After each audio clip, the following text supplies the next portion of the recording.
Pohon. Siap semuanya? Siap semuanya? Alhamdulillah. Hadirin wal hadirat rahimakumullah, tibalah saatnya pada acara puncak kita, yakni Mau'idatul Hasanah, dan doa yang akan disampaikan oleh Al-Habib Asy-Syayyid Abdurrahman Al-Habsyi, Master of Art. Pada beliau waktu dan tempat kami persilahkan. Allahumma sholli ala Sayyidina Muhammad.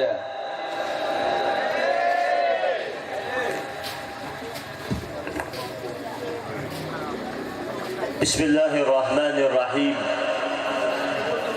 Assalamualaikum warahmatullahi wabarakatuh.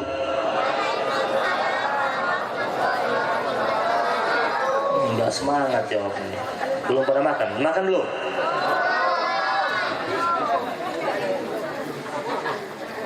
Tadi saya lihat di belakang itu nasi kebulinya sudah berubah jadi rengginang. Mau makan kan? Jawab yang kencang. Assalamualaikum warahmatullahi wabarakatuh.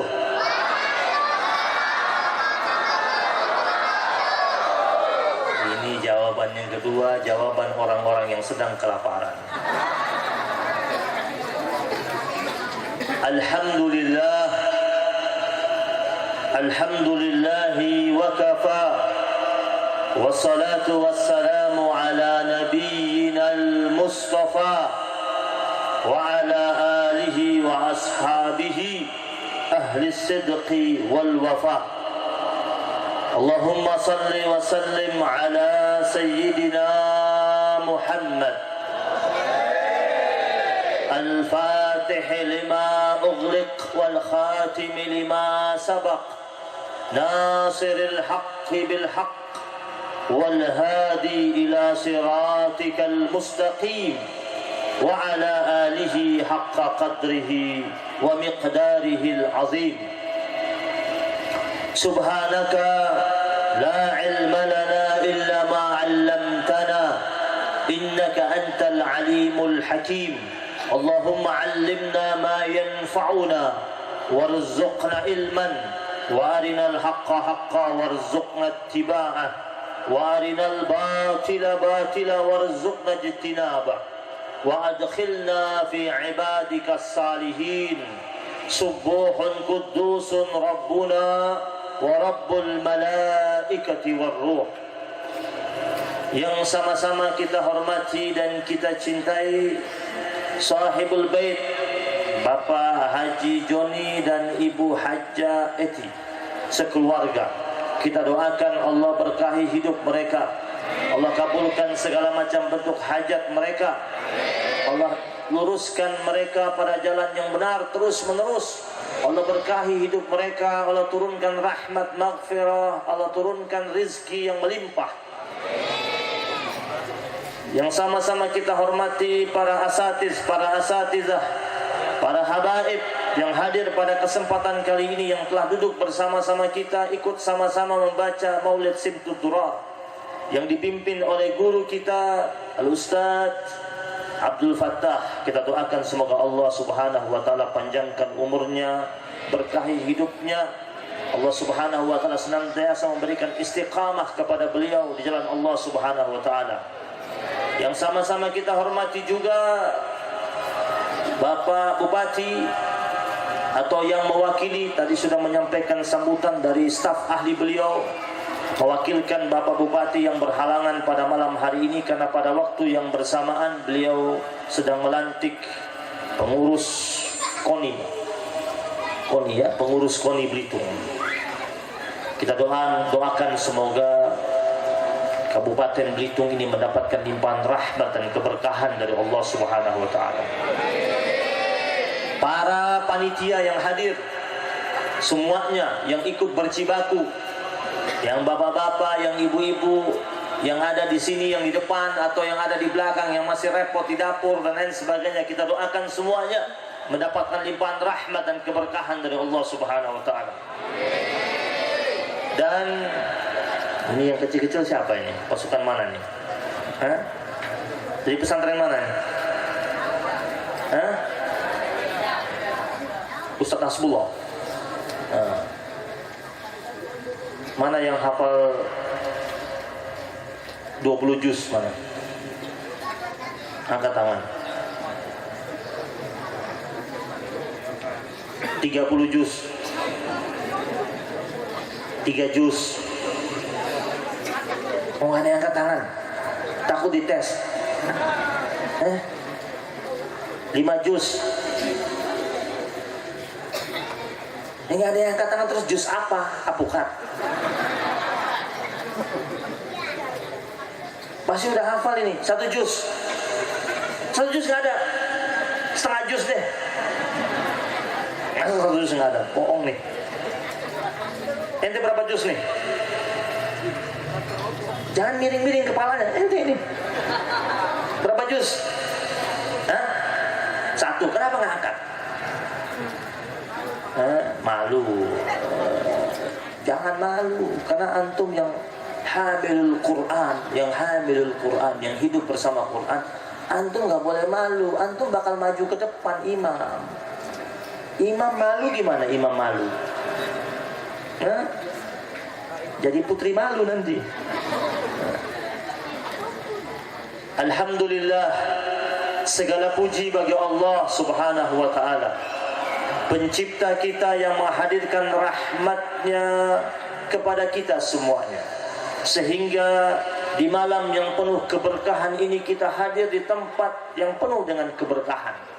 Sama-sama kita memulai acara kita dengan membaca riwayat hidup Nabi Muhammad sallallahu alaihi wasallam, dengan harapan semoga kita semuanya mendapatkan syafaatul uzma dari baginda Nabi besar Muhammad sallallahu alaihi wasallam. Jamaah yang dirahmati Allah Subhanahu wa taala, sebelum Rasulullah sallallahu alaihi wasallam menuju kota Madinah, sebelum menuju kota Yathrib, Rasulullah sallallahu alaihi wasallam mengutus salah seorang sahabatnya yang bernama Mus'ab bin Umair, juru dakwahnya Nabi Muhammad sallallahu alaihi wasallam, duta dakwahnya Nabi. Dikirimlah Mus'ab bin Umair. Sampai di sana Mus'ab bin Umair mulai berdakwah. Pelan-pelan dia berdakwah, mengajak orang yang ada di Yathrib pada waktu itu, kota Madinah saat ini, untuk memeluk agama Islam. Yang dibawa oleh Mus'ab bin Umair hal baru, membuat banyak orang-orang Yathrib pada waktu itu tidak suka. Tetapi Mus'ab bin Umair, karena ini perintah Nabi, dia jalani dengan sabar, dia jalani dengan tabah. Mus'ab bin Umair orangnya tampan, tutur katanya lembut dan halus, hingga akhirnya orang-orang Yathrib yang tadinya memusuhinya, bahkan tidak sedikit ada yang mengancamnya, perlahan-lahan mereka mulai tertarik dengan ajarannya Mus'ab bin Umair. Lalu satu persatu masuk Islam, termasuk salah satunya adalah sepupunya daripada Sa'ad bin Mu'az. Sa'ad bin Mu'az ini seorang tokoh di Yathrib pada waktu itu, tokoh Madinah pada waktu itu. Betapa maraknya Sa'ad bin Mu'az karena dia tahu sepupunya sudah ikut dengan Mus'ab bin Umair. Kemudian suatu hari Sa'ad bin Mu'az, dia bilang sama temannya yang bernama Usaid bin Hudair. Dia bilang sama Usaid bin Hudair, coba kau datang temui Mus'ab bin Umair. Dia pasti sedang duduk dengan sepupu saya. Ancam mereka berdua, takut-takuti mereka berdua. Nah, Usaid bin Hudair ini teman akrabnya Sa'ad bin Mu'az. Ketika disuruh sama teman karibnya, wah dia semangat. Ditanya sama Sa'ad bin Mu'az, memang kamu berani takut-takutin Mus'ab bin Umair? Berani katanya. Ya sudah, berangkat ke sana. Berangkat ke sana. Dan dia menemukan Mus'ab bin Umair sedang duduk berdua dengan sepupunya Sa'ad bin Mu'az. Dan apa yang terjadi? Usaid bin Hudair yang tadinya ingin menakut-nakuti dan ingin mengancam Mus'ab bin Umair, malah dia masuk Islam. Bayangkan, orang yang tadinya kelihatan menakutkan, ketika dia ketemu dengan orang yang akhlaknya lembut seperti Mus'ab bin Umair, jadi lembut dia. Syahadat. Akhirnya pulanglah Usaid bin Hudair, kembali menemui Sa'ad bin Mu'az. Dari jauh dia jalan. Kata Sa'ad bin Mu'az, ini sepertinya ada yang aneh dari Usaid ini. Tadi waktu berangkat galak, kok pulangnya jadi lembut. Mukanya sudah tidak galak lagi. Dari kejauhan dia lihat, pasti ada yang tidak beres ini. Ketika Usaid bin Hudair sampai di hadapan Sa'ad bin Mu'az, kata Sa'ad bin Mu'az, ya Usaid, apa gerangan yang terjadi dengan dirimu? Kenapa engkau berubah wajahmu jadi lembut? Tidak lagi ada keganasan dan kegarangan di wajahmu. Tapi Usaid bin Hudair takut bilang dia sudah masuk Islam. Malah dia bohong. Dia bilang sama Sa'ad bin Mu'az, engkau sedang ditunggu oleh Mus'ab bin Umair dan sepupumu. Setelah saya sampai di sana, ternyata mereka nantang engkau. Nantang duel katanya. Marahlah Sa'ad bin Mu'az. Dia berangkat, dia bawa tombaknya. Dia pergi menemukan Mus'ab bin Umair. Sampai di sana, ternyata dia menemukan Mus'ab bin Umair dalam keadaan santai, bukan dalam keadaan sedang bersiap-siap untuk ribut.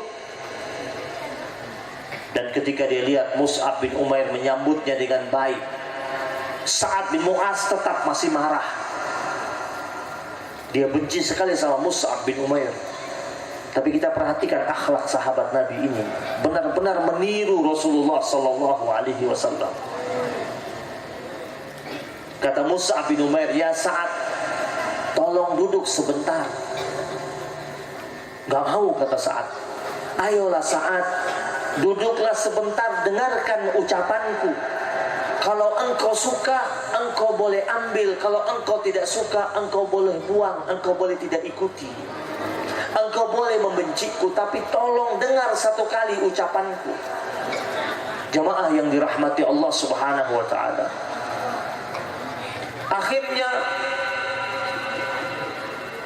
Sa'ad bin Mu'az, dia tancapkan tombaknya yang sedang dia bawa itu di tanah. Kemudian dia duduk berhadapan dengan Mus'ab bin Umair. Dan Mus'ab bin Umair mulai berbicara. Dan ternyata Mus'ab bin Umair membaca firman Allah surat Az-Zukhruf di hadapan Sa'ad bin Mu'az. Dan ketika dibaca surat Az-Zukhruf, akhirnya Sa'ad bin Mu'az luluh hatinya. Yang tadinya orangnya keras jadi lembut. Dan dia berkata kepada Mus'ab bin Umair, di tempat kalian itu di Mekah, kalau ada orang ingin memeluk agama Islam, masuk kepada agama kalian, apa yang dilakukan? Kata Mus'ab bin Umair, Nabi mengajarkan kepada kami untuk dia mandi dan bersuci, lalu mengucapkan 2 kalimat syahadat. Dan pada saat itu juga Sa'ad bin Mu'az, dia mandi dan dia minta diajarkan cara bersuci. Dan setelah itu dia mengucapkan 2 kalimat syahadat di hadapan Mus'ab bin Umair. Dan Sa'ad bin Mu'az ini bukan orang sembarangan.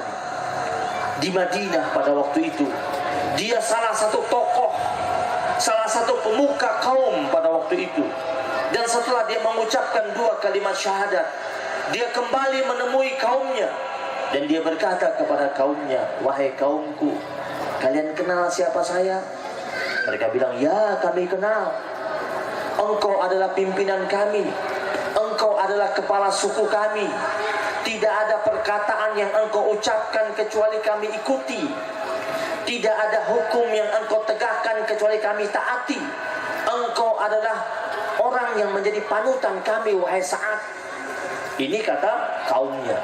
Lalu Sa'ad bin Mu'az mengatakan, wahai kaumku, kalau begitu, kalau kalian masih mengakui saya sebagai kepala suku kalian, kalau kalian masih mengakui saya sebagai pimpinan kalian, maka jangan ada satu orang pun di antara kalian, laki-laki maupun perempuan, berbicara dengan saya. Mulai saat ini tidak boleh ada yang berbicara dengan saya kecuali sudah mengucapkan 2 kalimat syahadat. Kaumnya bingung, ada apa ini? Tiba-tiba dikumpulkan, terus dia marah sama kaumnya dan dia mengatakan tidak boleh ada yang ngobrol dengan saya, berbicara dengan saya, minta pendapat dengan saya, tanya persoalan dengan saya, menanyakan hukum dengan saya, kecuali kalian sudah mengucapkan 2 kalimat syahadat. Pada waktu itu ada satu orang di antara kaumnya angkat tangan, ingin bertanya apa gerangan yang terjadi. Ketika ada yang angkat tangan, kata Sa'ad bin Mu'az, kau mau bicara, mau bertanya, tidak boleh bicara. Dan sudah saya sampaikan kepada engkau, sampaikan kepada kalian semuanya, tidak boleh ada yang berbicara kecuali sudah mengucapkan 2 kalimat syahadat. Dan apa yang terjadi? Sebelum masuk waktu maghrib, seluruh kaumnya Sa'ad bin Mu'az sudah mengucapkan 2 kalimat syahadat. Satu kampung masuk Islam. Nanti Sa'ad bin Mu'az terkenal di kemudian hari orang yang berjuang bersama Rasulullah sallallahu alaihi wasallam.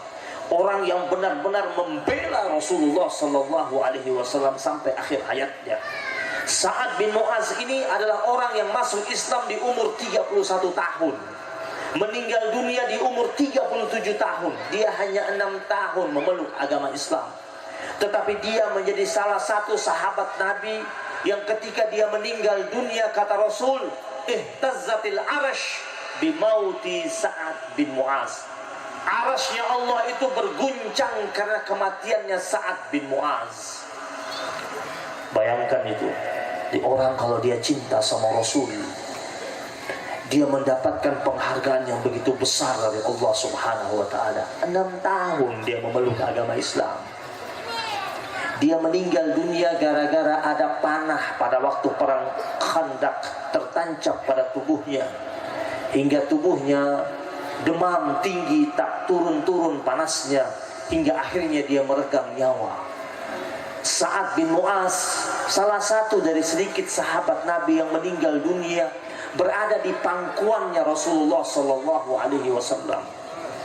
Waktu dia sakratul maut, Nabi pangku kepalanya dan dia menangis sambil mengucapkan kepada Rasul, ya Rasulullah,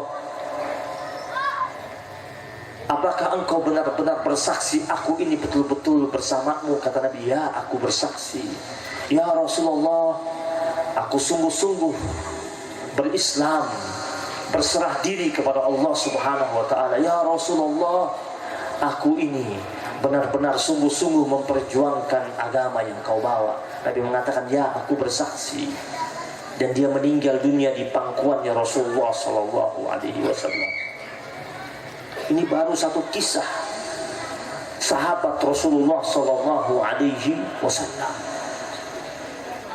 Jamaah yang dirahmati Allah Subhanahu wa ta'ala, mereka yang sudah menyatakan keislamannya, mereka kokoh dan kuat dalam keislamannya. Tidak ada di antara mereka mencoba-coba untuk melirik kembali kepada akidah mereka yang terdahulu. Seperti Ummu Sulaim, ibundanya Anas bin Malik radhiyallahu taala anhu. Ketika dia masuk Islam, kemudian dia ajak suaminya yang bernama Malik bin Nadar bin Damdam untuk berislam bersamanya. Malik bin Nadar bin Damdam menampiknya dan menolaknya. Ummu Sulaim bujuk dia, wahai suamiku, ayo masuk Islam, ikuti ajarannya Muhammad sallallahu alaihi wasallam. Kata suaminya, enggak. Engkau wahai istriku akan ajak saya memeluk agama yang melarang saya untuk minum minuman keras. Karena suaminya Ummu Sulaim, Malik bin Nadar ini orangnya hobinya minum minuman keras. Tiap hari pegang botol, tahu pegang botol, jalan kemana-mana pegang botol, minum aja kerjaannya. Dia nggak mau masuk Islam, kenapa? Dia tahu dilarang minuman keras. Akhirnya Ummu Sulaim harus memilih Allah dan Rasulnya atau pilih suaminya. Dia pilih Allah dan Rasulnya. Pisah, beda akidah. Dia ambil anaknya yang bernama Anas bin Malik, yang nantinya dia serahkan kepada Rasulullah Sallallahu Alaihi Wasallam. Sahabat Nabi yang masih kecil sudah tinggal di rumah Rasul. Ketika Nabi masuk kota Madinah, pada waktu itu kata Ummu Sulaim, ya Rasulullah, semua orang sudah kasih banyak hadiah kepada engkau. Aku bingung apa hadiah yang bakal aku berikan kepadamu engkau wahai Rasul. Tapi aku punya putra namanya Anas. Mungkin ini baik buat saya untuk saya serahkan kepada engkau untuk mengabdi di tempatmu. Dan semenjak saat itu Anas bin Malik radhiyallahu taala anhu menjadi pelayannya Rasulullah sallallahu alaihi wasallam. Anas bin Malik yang menyiapkan pakaian Nabi, sandalnya Nabi, urusan-urusannya Nabi. Kalau keperluan Nabi untuk belanja di pasar, dia bantu pergi beli apa yang Nabi perlukan. Anas bin Malik mendapatkan banyak keberkahan karena dia tinggal di rumahnya Rasulullah sallallahu alaihi wasallam. Anas bin Malik di kemudian hari menjadi salah satu sahabat Nabi yang cukup banyak meriwayatkan hadis, terbanyak nomor 3 setelah Abu Hurairah dan Abdullah bin Umar bin Khattab. Nomor 3-nya Anas bin Malik. Banyak hadis yang dia riwayatkan, ribuan hadis. Itu Anas bin Malik radhiyallahu taala anhu. Sahabat Nabi yang sering Nabi panggil dengan sebutan ya bunayya. Nabi pernah katakan kepadanya, wahai anakku. Nabi panggil dia dengan ya bunayya karena dia kecil.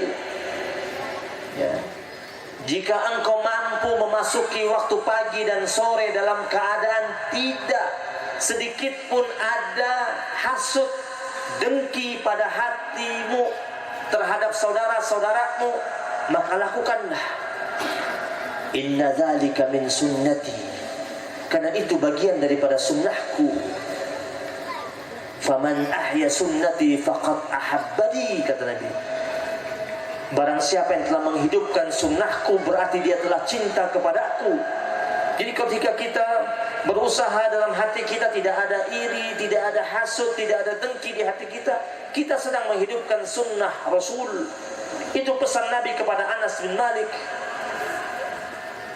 Kalau dia sudah menghidupkan sunnah Rasul, berarti dia telah mencintai Rasul. Faman ahabbani kana ma'iya fil jannah, maka barang siapa yang mencintai aku, kata Rasul, maka dia akan bersama aku di surganya Allah Subhanahu wa ta'ala.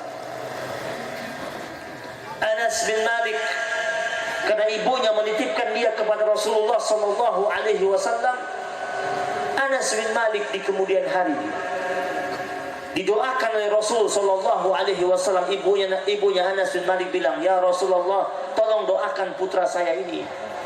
Nabi angkat tangan, Nabi doa, Allahumma rzuqhu malan wa walada wa barik lahu. Ya Allah, berikanlah kepada dia, Anas bin Malik, rizki berbentuk harta yang banyak dan anak yang banyak, dan berkahilah kehidupannya. Dan doa Nabi Allah langsung kabulkan. Di kemudian hari, Anas bin Malik rizkinya banyak. Kebun kormatnya itu panennya setahun 2 kali. Di mana-mana kebun korma setahun sekali. Khusus kebunnya Anas bin Malik panennya setahun 2 kali berkat doa Rasulullah sallallahu alaihi wasallam. Anaknya banyak, menurut riwayat anak dan cucunya Anas bin Malik hampir 100 orang. Umur beliau ada yang mengatakan lebih dari 80 tahun, ada yang mengatakan Anas bin Malik hidup hampir 100 tahun usianya. Panjang umurnya berkat doa Rasulullah sallallahu alaihi wasallam.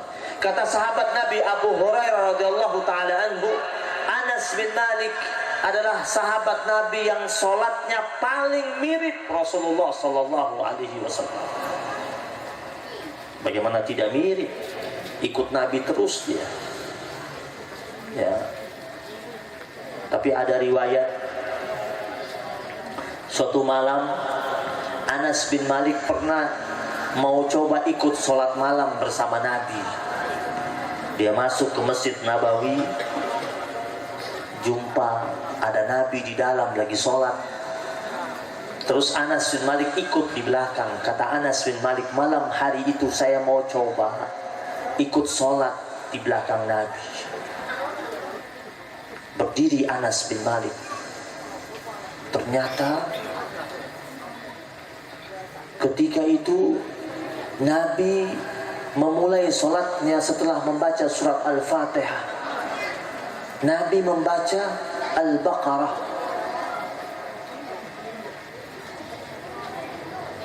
Ente kalau imam sholat subuh baca Baqarah, marah kan itu?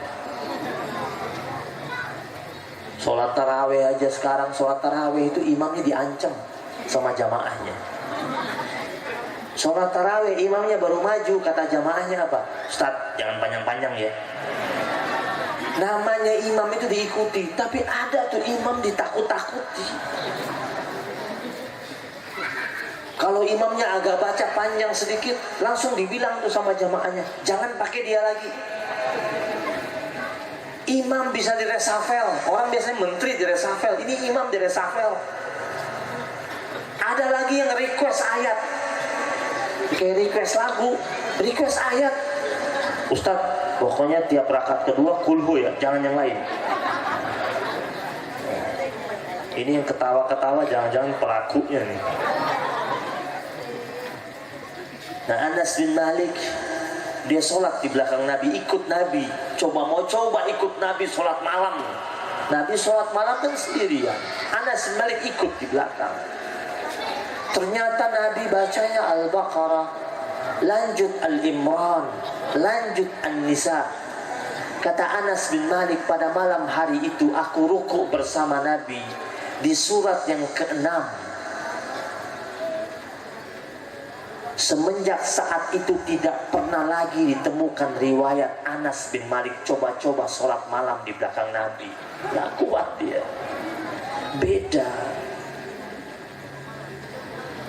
Tetapi Anas bin Malik punya banyak keistimewaan. Keistimewaan yang dimiliki oleh Anas bin Malik ini disebabkan dekatnya dia dengan Rasulullah Sallallahu Alaihi Wasallam. Pernah ada salah seorang tabi'in. Tabi'in itu pengikut para sahabat, mengambil ilmu daripada sahabat-sahabat Nabi. Ada salah seorang tabi'in duduk sama Anas bin Malik. Ketika sedang duduk dengan Anas bin Malik, ada buah apel di depan Anas bin Malik. Lalu Anas bin Malik mengambil buah apel tersebut, diserahkan kepada tabi'in ini. Dia kasih, suruh makan. Ini salah seorang tabi'in ini setelah dia mendapatkan apel dari Anas bin Malik, gak langsung dia makan. Dia cium-cium apel itu. Ditanya sama yang lainnya, apa yang kau lakukan itu? Apel yang diberikan oleh Anas bin Malik engkau terima terus engkau cium-cium? Apa itu?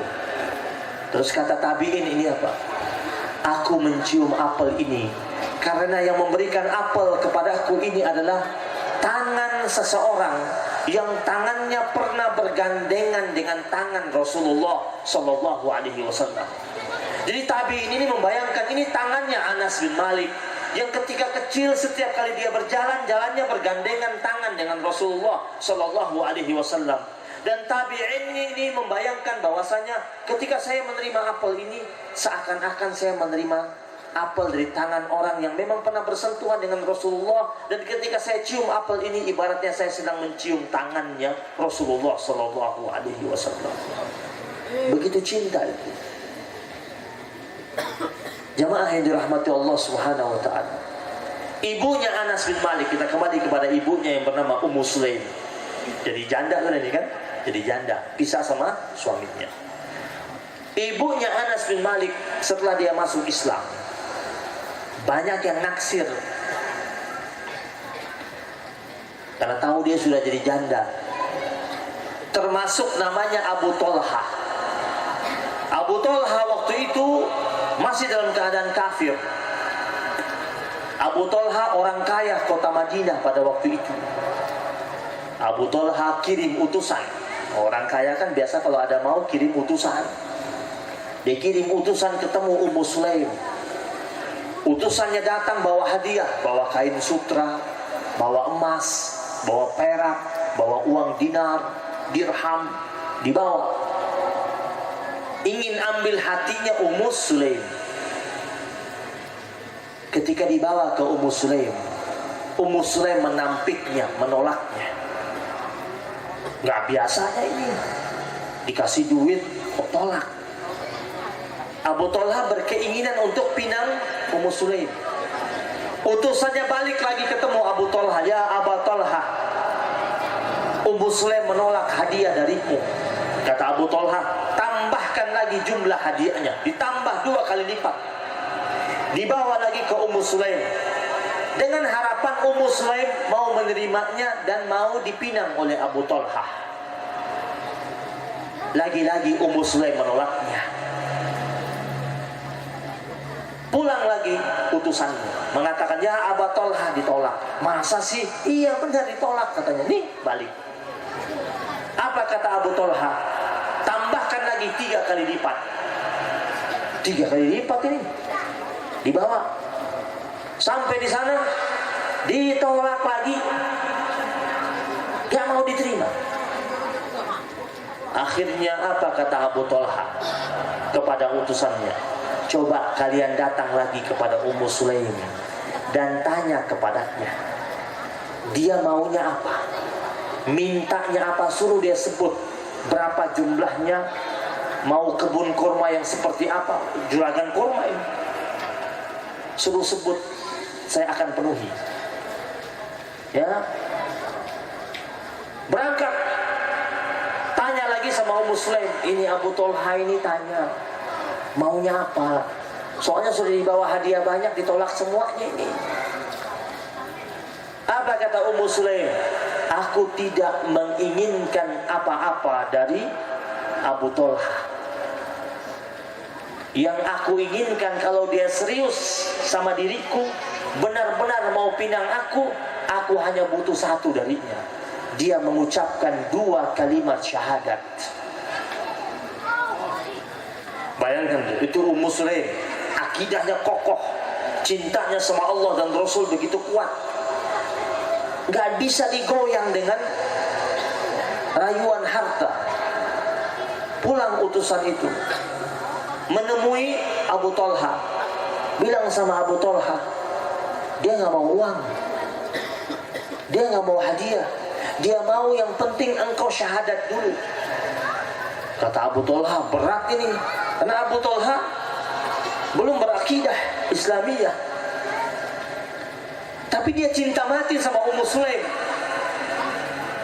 Dia pikir-pikir, setelah itu dia bilang sama utusannya, katakan kepada Ummu Sulaim, saya mau masuk Islam.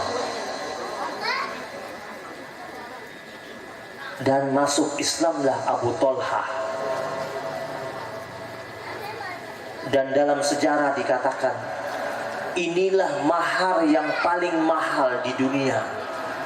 Mahar yang paling indah dan termahal di dunia, yaitu syahadatnya Abu. Dan dengan syahadatnya itu dia melamar Ummu Sulaim. Karena Ummu Sulaim menolak segala macam bentuk hadiah yang mewah dari Abu Tolha. Dia hanya mensyaratkan keislaman Abu Tolha. Sudah selesai cerita ini? Tidak. Ternyata ada penghargaan Allah hasil pernikahan Abu Tolha dengan Ummu Sulaim. Jadi Abu Tolha ini di kemudian hari jadi ayah tirinya Anas bin Malik. Maka kalau kita baca kitab-kitab hadis, anak-anak santri kalau ketemu kitab-kitab hadis, sering kita temukan ada riwayat hadis ya, yang sanadnya itu dari Anas bin Malik dan dari Abu Talha berkesinambungan, karena memang ini mereka anak tiri dan ayah tiri. Ternyata hasil pernikahan Abu Talha dan Ummu Sulaim, Allah kasih anak namanya Abdullah bin Abi Talha. Dan dari anaknya Abdullah bin Abi Talha punya anak 10 orang. Berarti cucunya Ummu Sulaim dan Abu Talha 10 orang anaknya, 10-10-nya hafal Quran. Jadi Allah ingin tunjukkan kepada kita, kalau kalian, kata Allah, ya, benar-benar menjaga Allah dan Rasulnya, benar-benar berpegang teguh dengan Allah dan Rasulnya, Allah akan berikan pemuliaan demi pemuliaan itu. Ummu Sulaim tidak tertarik dengan segala macam bentuk rayuan hartanya Abu Talha. Dia hanya mensyaratkan syahadatnya Abu Talha. Hasil pernikahannya punya anak namanya Abdullah bin Abi Talha. Lalu Abdullah bin Abi Talha membesar, dewasa dan menikah, punya anak 10 orang, 10-10-nya hafal Quran. Dari 10 orang anaknya yang hafal Quran, 5 orang lagi itu setelah yang hafal Quran jadi ahli hadis. Ya, jadi ahli hadis. Dari 5 orang yang ahli hadis itu ada salah satu namanya Ishaq bin Abdullah bin Abi Talha, yang menjadi rujukan para ulama-ulama ahli hadis sampai saat ini. Berarti cucunya Ummu Sulaim dan Abi Talha. Jamaah yang dirahmati Allah Subhanahu wa taala, tiap tahun di bulan Rabiul Awal kita memperingati Maulid Nabi. Tetapi yang harus kita pikirkan baik-baik dan harus kita renungkan baik-baik, apakah cukup dengan seremonial saja? Apakah cukup dengan kita menghadiri acara Maulid ini saja? Ini sudah baik dan sudah bagus. Kita meramaikannya, kita memeriahkannya, kita bergembira dengan bulan Maulid. Kita bergembira di bulan Rabiul Awal. Kita berbahagia dengan di bulan tersebut Allah mengutus Rasul Agung dan Mulia Muhammad sallallahu alaihi wasallam. Tapi apakah cukup sampai di situ? Tentu tidak. Sebenarnya setiap kali berada di bulan Rabiul Awal, kita berusaha untuk melakukan napak tilas ulang tentang manusia agung dan mulia. Kita berusaha untuk menggali lebih dalam lagi tentang sejarah hidup Rasulullah sallallahu alaihi wasallam dan menumbuh kembangkan rasa cinta kita itu kepada Rasul, yang kita bawa terus sampai maut menjemput kita. Dan itu bisa terwujud jika benar-benar kita mengenal Rasulullah sallallahu alaihi wasallam. Kan sering tuh anak-anak muda sering bilang, tak kenal maka tak sayang. Gak ada itu orang baru lihat orang satu kali langsung jatuh cinta, itu bohong. Ya.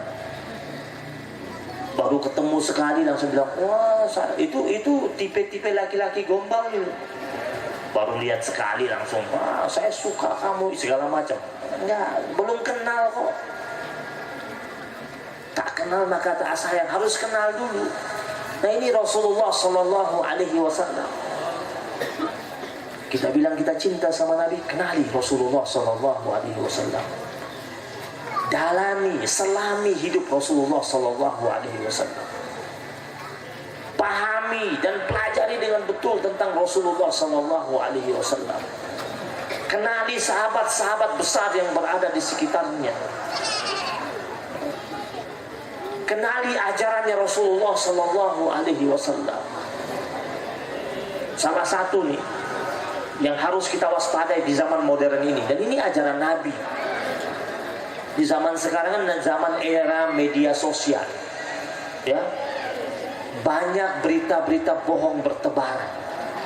Sedangkan salah satu ajaran Nabi kepada kita apa? Alaikum bisidqi, kata Nabi. Itu ajaran Nabi. Sebagai umatnya Rasul, cinta sama Rasul, jalani ajaran itu. Kata Rasul, alaikum bisidq, hendaklah kalian senantiasa jujur.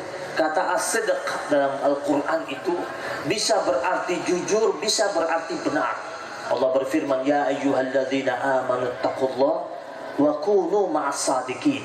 Hai orang-orang yang beriman, bertakwalah kalian kepada Allah dan hendaklah kalian senantiasa bersama orang-orang yang jujur atau bersama orang-orang yang benar. Nabi pesan sama kita, alaikum bisidqi fa inna sidqa yahdi ilal birr wa innal birra yahdi ilal jannah. Hendaklah kalian melakukan kejujuran dan menegakkan kejujuran, karena kejujuran itu menghantarkan kepada kebaikan, dan kebaikan itu menghantarkan kepada surganya Allah Subhanahu wa ta'ala. Lawan dari jujur apa? Bohong. Wa iyyakum wal kadzib, hendaklah kalian menjauhi dusta. Fa innal kadziba yahdi ilal fujur, karena dusta itu menghantarkan kepada keburukan. Wa innal fujura yahdi ilan nar, dan keburukan itu menghantarkan kepada neraka. Nah sekarang zaman modern ini sudah terbolak-balik. Orang jujur dijauhi, orang jujur dimaki, orang jujur dicaci. Pendusta dipuji-puji, disanjung-sanjung, diangkat-angkat. Dan ternyata ini sabda Rasul, Nabi katakan salah satu tanda akhir zaman adalah ketika kedustaan dan kebohongan merajalela di mana-mana. Ketika awan, langit, bumi ini semuanya diisi oleh dusta. Dan orang merasa biasa ketika dia berbohong dan berdusta. Na'udzubillah. Jamaah yang dirahmati Allah Subhanahu wa ta'ala. Maka Nabi pernah ingatkan kita, fa innal kadhiba jima'un nifaq, sesungguhnya dusta itu menghimpun segala macam bentuk kemunafikan. Jadi mbahnya munafik itu ada di mana? Ada di bohong. Maka sebagai umat Nabi Muhammad sallallahu alaihi wasallam, kita harus jaga dan rawat kejujuran itu. Ini pesan Rasul. Ada satu riwayat, Rasulullah sallallahu alaihi wasallam sedang mengimami salat zuhur. Setelah selesai mengimami salat zuhur, Rasulullah sallallahu alaihi wasallam bangun, berdiri, terus membalikkan badannya menghadap kepada jamaah laki-laki. Lalu Rasulullah sallallahu alaihi wasallam tiba-tiba mensitir firman Allah. Ternyata wahyu Allah baru saja turun, surat Al-Ahzab. Ya ayyuhalladzina amanu taqullah wa qulu qawlan sadida yuslih lakum a'malakum wa yaghfir lakum dhunubakum wa man yuti'illaha wa rasulahu faqad faza fawzan 'azima. Nabi baca di hadapan jamaah-jamaah laki-laki, hai orang-orang yang beriman, bertakwalah kalian kepada Allah dan ucapkanlah ucapan yang benar. Jadi kalau mau bicara harus yang benar. Kalau tidak benar, nggak usah bicara, diam. Nabi sampaikan kepada jamaah yang hadir pada waktu itu. Lalu dalam riwayat tersebut, Nabi beranjak ke belakang menuju jamaah perempuan. Lagi-lagi Nabi baca lagi, ya ayyuhalladzina amanu taqullah wa qulu qawlan sadida, ila akhir ayat. Hai orang-orang yang beriman, bertakwalah kalian kepada Allah dan ucapkanlah ucapan yang benar. Para ulama salafus salihin mengatakan, ini serius yang Nabi sampaikan. Ini pesan utama dari Rasul, bahwasanya umat Nabi Muhammad sallallahu alaihi wasallam, laki-laki maupun perempuan, siapapun mereka, yang mereka ucapkan harus ucapan yang qaulan sadid, ucapan yang benar, perkataan yang benar, ucapan yang menghadirkan kedamaian dan kemaslahatan. Bahkan Aisyah radhiyallahu taala anha mengatakan, "Maqama Rasulullah sallallahu alaihi wasallam 'ala al-mimbar illa sami'tuhu yaqul, ya ayyuhalladzina amanu taqullaha wa qulu qawlan sadida." Kata Aisyah, Nabi setiap kali dia berdiri di atas mimbar, tidak lain aku mendengarkan dia mengucapkan, setiap kali dia akan berpesan, akan berwasiat, beliau akan katakan di awal-awal pesannya, yaitu firman Allah ini, hai orang-orang yang beriman, bertakwalah kalian kepada Allah dan ucapkanlah ucapan yang benar. Sekarang banyak acara yang konten-kontennya bohong, dan kita suka nonton, ya. Tahu ada acara namanya ngeprank? Isinya apa itu? Itu kan bahasanya dibikin keren aja. Ngeprank artinya apa? Bohong. Banyak yang nonton nggak? Banyak. Yang like banyak nggak? Banyak. Yang subscribe banyak nggak? Banyak. Coba lihat nama-nama yang like, nama-nama yang subscribe, nama-nama muslim. Saya nggak tahu siapa pertama kali pencetus acara prank itu, tapi yang jelas dia telah melakukan dosa jariah.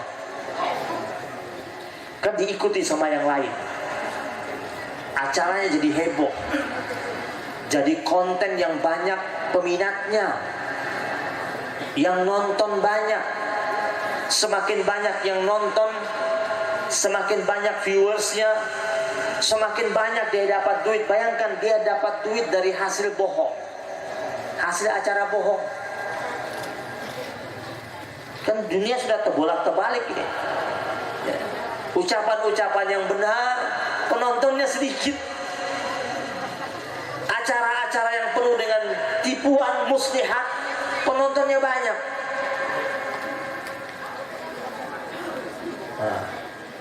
Terus yang nonton, yang tadinya tidak punya ide untuk ngeprank, dia nonton, bagus juga nih ya, dapat duitnya banyak ternyata, bikin lagi konten yang lain, masuk bikin konten. Awas anak-anak majlis hadroh punya konten prank.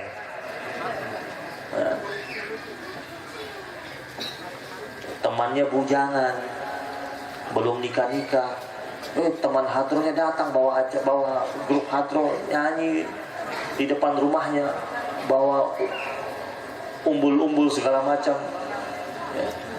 Di prank, dikiranya dia mau nikah, padahal enggak. Hati-hati itu, lucu-lucuan tapi kerjain orang.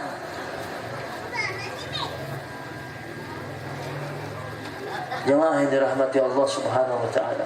Ada lagi berikutnya, sering nonton pas ini, yang anak-anak muda ini. Ya bapak-bapak juga, ibu-ibu juga nonton. Bapak-bapak, paling sering bapak-bapak nih. Stand up comedy. Acara apa itu? Lucu-lucuan ya. Cerita-ceritanya itu asli nggak? Asli apa karangan? Kalau karangan bohong nggak? Penontonnya banyak nggak? Bahkan ada perlombaan lagi. Ya, perlombaan jadi tukang bohong.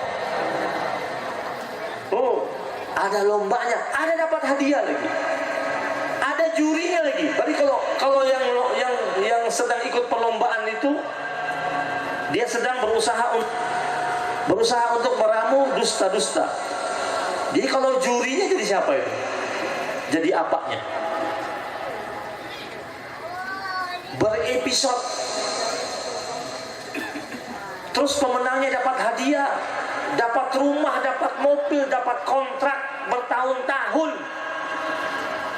Ya Allah, dari uang apa itu?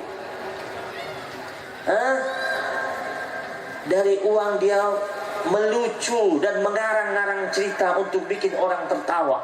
Pada ada hadis Nabi katakan, wailul lilladzi yuhadditsu fayakdzibal yudhika bihil qauma wailul lahu summa wailul lahu.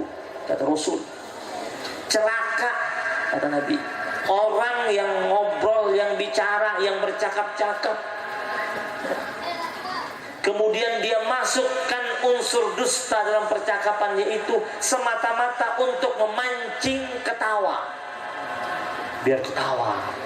biar senang orang. Kata Rasul, wailul lahu summa wailul lahu, celaka dan celaka orang itu. Berarti kalau kita sedang nonton acara seperti itu, acara apa? Acara cilaka sebenarnya. Tapi kita nonton. Sedangkan pesan Nabi kepada umatnya untuk alaikum bisidq, jujur. Jamaah yang dirahmati Allah Subhanahu wa taala. Maka merawat lisan ini penting. Lisan ini kecil ya. Kecil kan? Tetapi dia bisa bawa kita ke surga dan bisa bawa kita ke, jadi jaga baik-baik. Lisan ini bisa bikin satu kampung berantem. Lisan. Tuh lihat itu.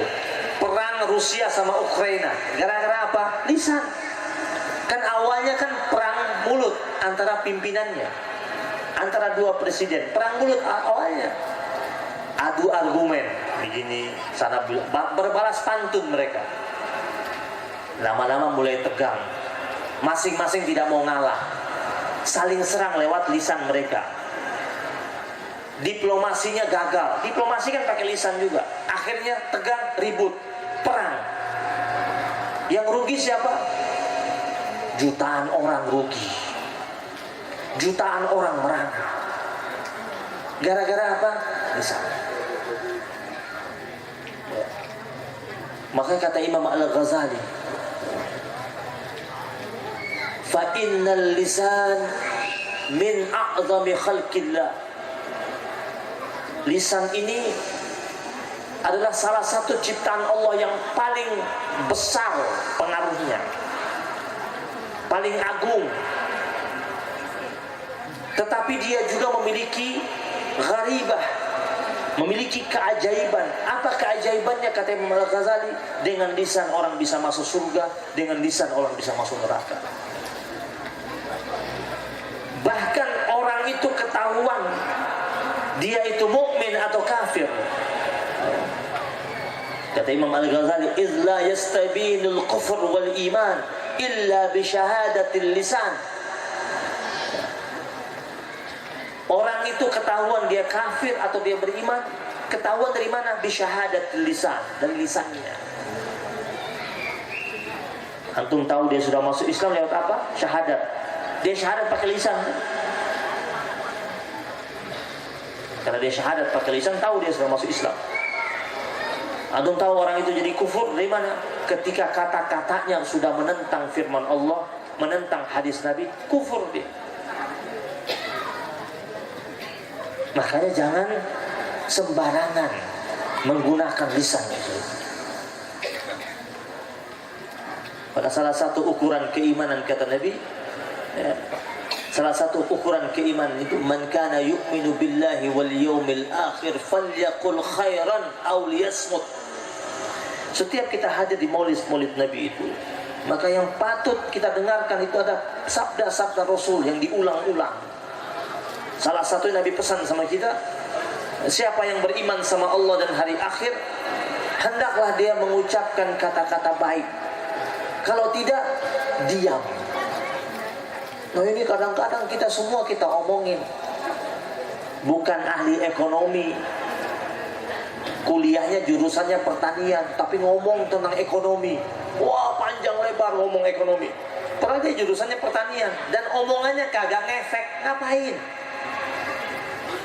Antum kalau ngomong sesuatu harus ngomongannya antum itu ngefek.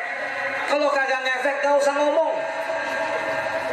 Ngomong tentang pertanian, sedangkan dia sawah aja kagak punya, dia bahas tentang pertanian segala macam. Ada lagi tuh ngomong tentang tentang dolar.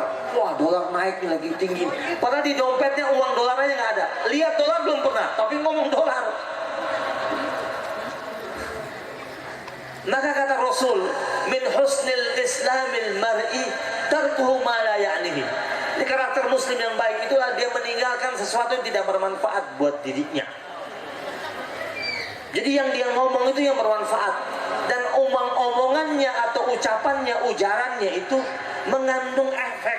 Kalau tidak mengandung efek, gak usah ngomong. Capek-capek kadang-kadang duduk di warung kopi itu, duduk di warung kopi 2 jam. Kopi 1 cangkir kagak habis-habis. Ngobrol 2 jam, 2 jam ngobrol, ngomong ini. Datang teman lagi ngomong lain, ngomong. Nyambung aja. Masalah-masalah di mana-mana ikut.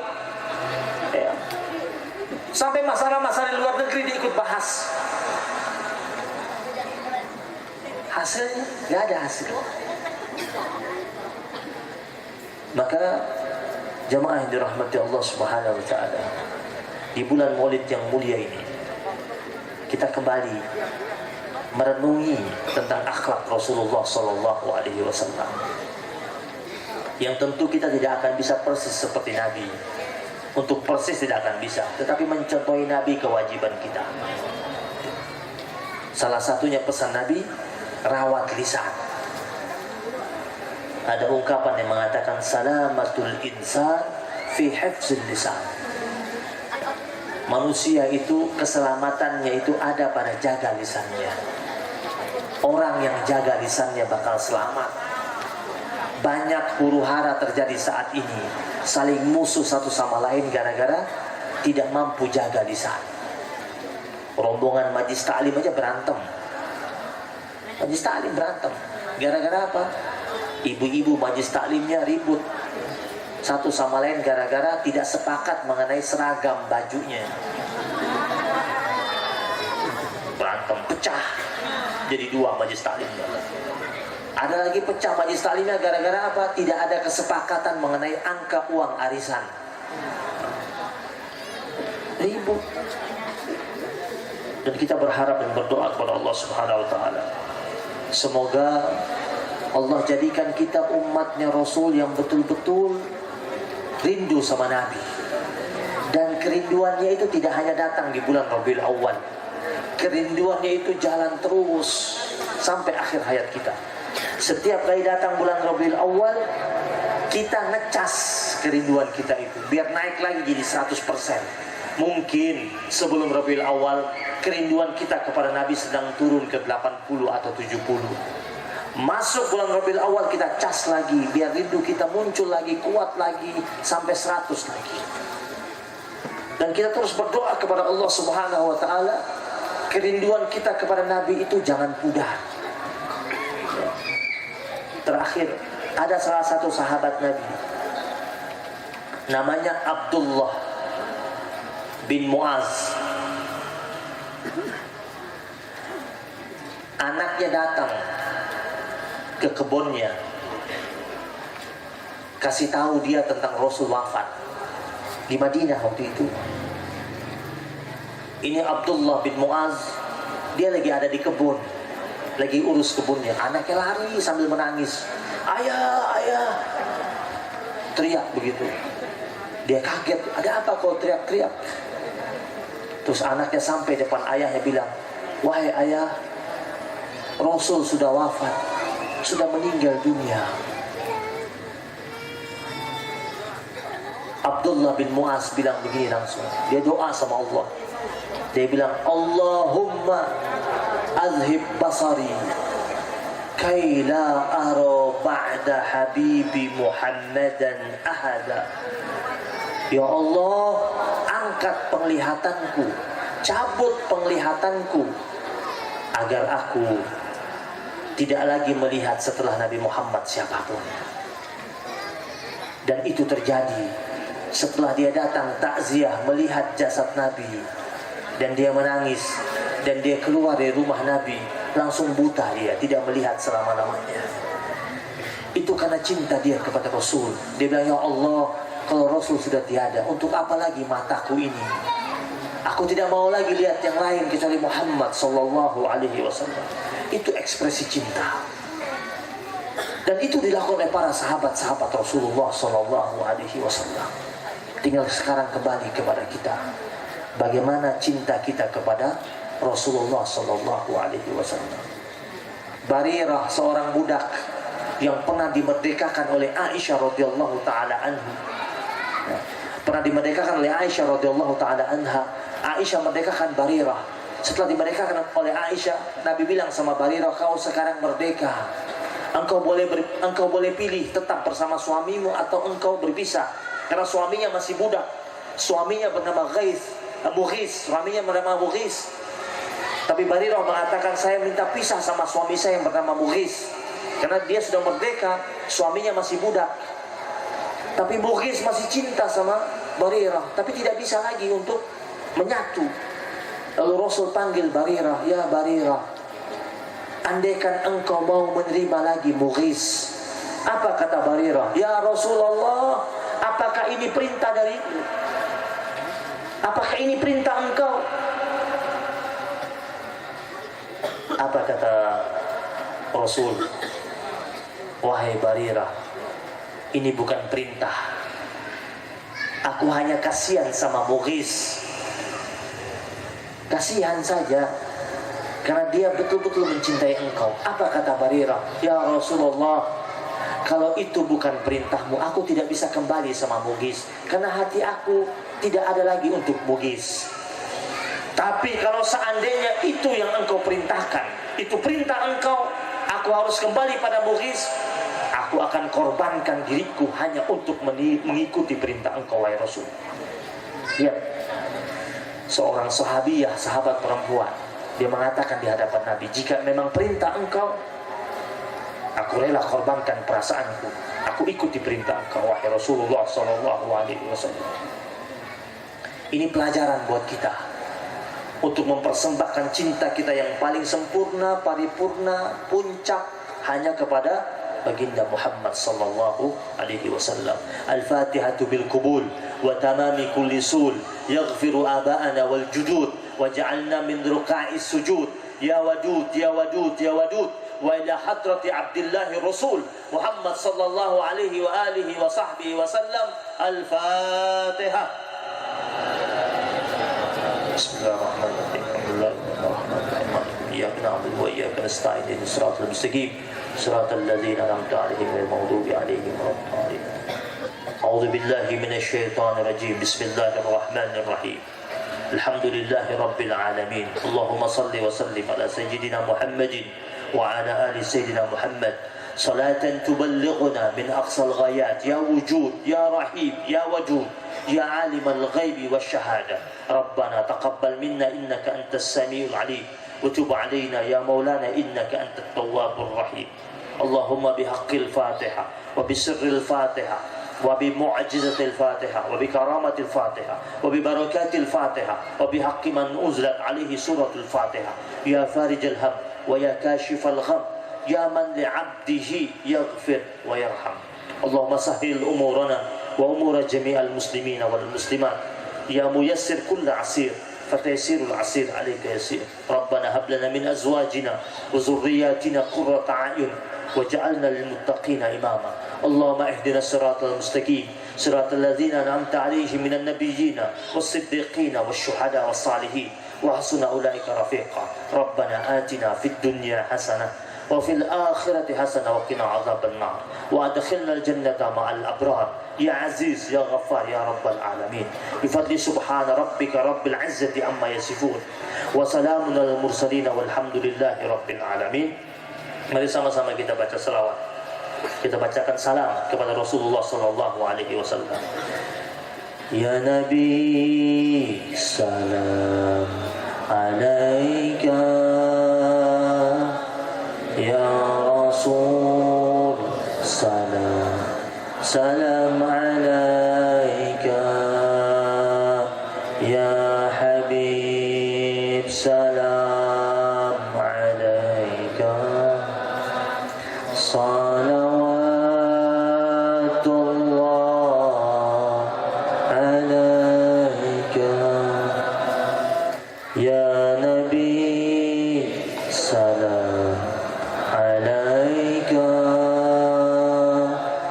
ya Rasul salam salam alaika ya Habib salam alaika salawatullah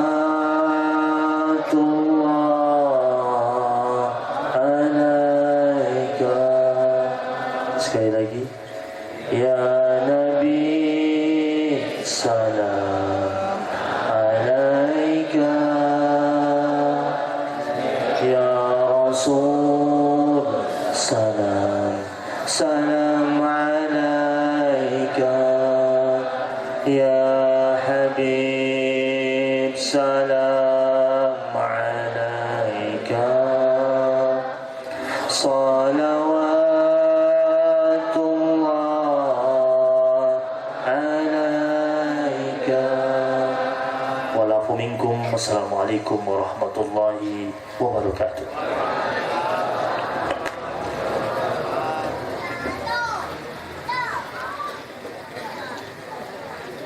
Syukran, terima kasih banyak Al-Habib Abdurrahman Al-Habsyi yang telah menyampaikan tausiahnya kepada kami. Mudah-mudahan apa yang telah beliau sampaikan dapat kita ambil ittiba, di mana dapat kita tarik kesimpulan, menjadi bahan pemecut, menjadi bahan pelajaran bagi kita semua untuk meningkatkan kecintaan kita kepada baginda Nabi Muhammad sallallahu alaihi wasallam, agar kita semangat dalam menjadi juru dakwahnya baginda Nabi, menjadi duta dakwahnya baginda Nabi dalam menegakkan kalimat thayyibah la ilaha illallah Muhammad Rasulullah. Karena dengan tegaknya kalimat thayyibah, keimanan, keislaman kita, maka saat itu juga maka akan banyak manusia, kaum muslimin wal muslimat, yang semakin banyak bersolawat kepada baginda Nabi Muhammad sallallahu alaihi wasallam. Dengan berakhirnya tausiah tadi dan doa daripada Habibuna, maka berakhir pula acara kita pada malam hari yang berbahagia ini. Kami ucapkan terima kasih kepada Bapak Ibu hadirin yang berbahagia yang telah hadir, kepada para habaib, para asatid, para alim ulama, tokoh masyarakat yang telah berkenan hadir pada kesempatan yang berbahagia ini. Untuk kesempurnaan pada majelis kita malam hari ini, marilah kita tutup dengan sama-sama melafazkan hamdalah dan doa kifaratul majlis. Alhamdulillahi rabbil alamin. Subhanakallahumma wa bihamdika asyhadu an la ilaha illa anta astaghfiruka wa atubu ilaik. Apabila ada kekurangan, kami mohon maaf yang sebesar-besarnya. Kepada Allah kita mohon ampun, dan kepada kita bersama untuk sama-sama meningkatkan keimanan kepada Allah Subhanahu wa taala. Amin ya rabbal alamin. Sekian yang dapat saya sampaikan. Akhir kata, wabillahi taufik wal hidayah. Wassalamualaikum warahmatullahi wabarakatuh. Sallu ala Nabi Muhammad. Menjadi seperti beliau, mencontoh beliau, yakni bisa juga mengadakan kegiatan seperti ini, hikmat kepada alim ulama, para habib dan sebagainya. Ya Allah, ya Allah, ya Allah.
Cinta